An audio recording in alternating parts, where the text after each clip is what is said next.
Dashcam view of a quiet suburban street at twilight. Calm music fades out. The narrator speaks over ambient sounds of cicadas and tires crunching on gravel. Narrator, calm, slightly amused. You ever come home early? Sunset still lingering. Suitcase in the trunk. Your head filled with plans for a hot shower in your own bed, only to be greeted like a criminal? Yeah, that was me. Except instead of a warm welcome, I found a woman in a visor pointing her phone at me like it was a weapon. Cut to ring footage. Woman pacing on sidewalk. On the phone, gesturing at the driveway. Narrator. That's Karen, not a Karen, the Karen. President of our HOA, unofficial neighborhood watchdog, and self-appointed guardian of, well, everything that doesn't need guarding. Her problem? I wasn't supposed to be home. She'd seen me leave for my cabin that weekend and declared, that I wouldn't be back until Monday. So when I pulled into my own driveway Saturday night, bag still in the trunk, she called the cops, said I was a trespasser. Not kidding, beat, and when they showed up, let's just say the cops didn't exactly ask questions first. But what Karen didn't know is, I record everything, and I wasn't about to let this slide. Stick around, because this isn't just about a Karen with a walkie-talkie complex. This is about what happens when a petty tyrant gets too comfortable, and someone decides to push back. Scene opens with peaceful shots of a lakeside cabin, coffee mug steaming on a wooden deck. Narrator, I'd spent the week at my cabin, off-grid, no cell reception, just me, my dog Bear, and the kind of silence you forget exists. But a storm had blown through Friday night. Trees down, power out, roads flooded. I decided to cut the trip short and head back Saturday afternoon. By 6 p.m., I was cruising into my neighborhood. Familiar lawns, over-trimmed hedges, a place where normal was a feature, not a bug. I was halfway up the driveway when I noticed her, Karen, standing near my mailbox. Hands on hips, frown already locked and loaded. Karen, audio from Ring, that's not supposed to be happening. Cut to narrator walking up the steps, unlocking the door. She didn't wave, didn't speak, just whipped out her phone. At first, I figured she was rant texting a group chat. But nope. 10 minutes later, blue and red lights bathed my front yard like it was a crime scene. I opened the door to 2 officers asking for ID. Officer 1, sir, we received a report that someone unauthorized was in this home. Narrator, unauthorized. Karen, from a distance, he left on Thursday. I saw him go. No one was supposed to be back until Monday. I checked the calendar. Calendar? Turns out, Karen had access to our community reservation system, the same one used for clubhouse events and lawn maintenance. I'd logged my cabin trip in there, out of courtesy. That's what she was using as legal proof of my absence, but that was just the beginning. Because from that moment on, Karen decided I was suspicious, too quiet, too private, which in HOA speak meant target acquired. The week after the trespassing incident, things got weird. First came the violations. Narrator, sarcastic. According to Karen, my mailbox was 1 inch too short.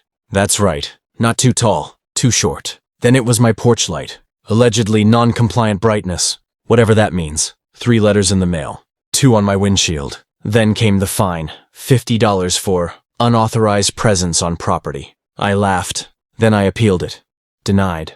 I asked the board to review the footage of the incident. They said it was not necessary. Karen had testimonies. From who? No one could say. Cut to hidden camera footage.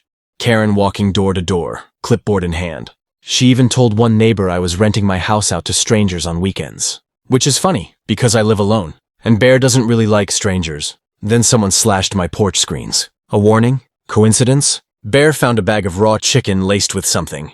We got to the vet just in time. Police report filed. No leads, no suspects. Karen, of course, looked shocked. Karen, on footage. I would never harm an animal. That's sick. She was a monster in pearls. But it wasn't just me. Another neighbor got a fine for leaving her garage open too long. A single mom down the street was cited for a faded welcome mat. Karen was on a power trip, and the HOA board was either asleep or scared. That's when I knew. This wasn't about rules. This was about control. And it was time for that to change. I had 2 options. Sell my house or fight back. Guess which one I chose? Step 1, documentation. I installed high-res cameras around my property, facing outward. Every angle, every encounter recorded. Step 2, research. HOAs operate by bylaws, and most people never read them. Karen was banking on that, but I did. Cover to cover, all 63 pages. Guess what I found? Karen's re-election as president technically invalid. Quorum wasn't met. No majority vote. Step 3, rally the neighborhood. I started talking, quietly, casually. Turns out most of my neighbors hated the HOA. They were just afraid. So I organized a community barbecue. Free food, yard games, and one little table with some informational reading. A petition to call a special meeting and vote for interim leadership. Legal. By the book. We got the signatures in one day. Karen tried to shut it down. Sent out an email claiming it was a disruption. But the vote was already scheduled. I walked into that meeting with a binder of evidence. Forged notices. Fake fines, surveillance footage, and screenshots. Cut to moment of silence as projector plays Karen calling police. My final move? An attorney, sitting quietly in the back. Just watching. The day of the vote, Karen came dressed like she was receiving an award. Power suit, clipboard, smug as ever. Karen, there is no precedent for removing a sitting. Precedent outside of annual elections. Narrator. Actually, Section 8B of the bylaws says otherwise. Page 42. She blinked. I brought copies. Cut to overhead shot of the stack of bylaws landing on the table. The vote was held. Secret ballots. Karen lost. 22-4. And then came the real cherry on top. The HOA attorney announced that due to her invalid election and ongoing abuse of position, Karen was being referred for civil review. Multiple complaints had already been submitted. She stood up, red in the face. Karen snapping, "This is a witch hunt. You people are ungrateful." She stormed out. It was glorious. But I wasn't done. 3 days later, I put up a brand new mailbox. 1 inch shorter than the last. Just for fun. Life's been quieter since then. Karen moved 2 neighborhoods over. Apparently their HOA loves her ideas. Good luck to them. Bear still guards the porch. We sit out there most evenings now. No fines, no notes, just sunsets. Narrator reflective. The thing is, power isn't always in the hands of the loudest person. Sometimes it's in the quiet ones who read the rules. The ones who watch, document, prepare, pause. So if you've ever been bullied by an HOA, or a Karen, or someone who thinks rules only apply when they're holding the clipboard, don't give up. You might not win overnight, but with a little patience and a plan, you will win.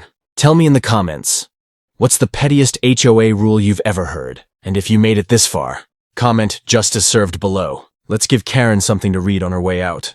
End with slow zoom out of the house at dusk. Soft music. Bear yawns on the porch. Narrator smirking. Oh, and the porch light? Still too bright. I kinda like it that way.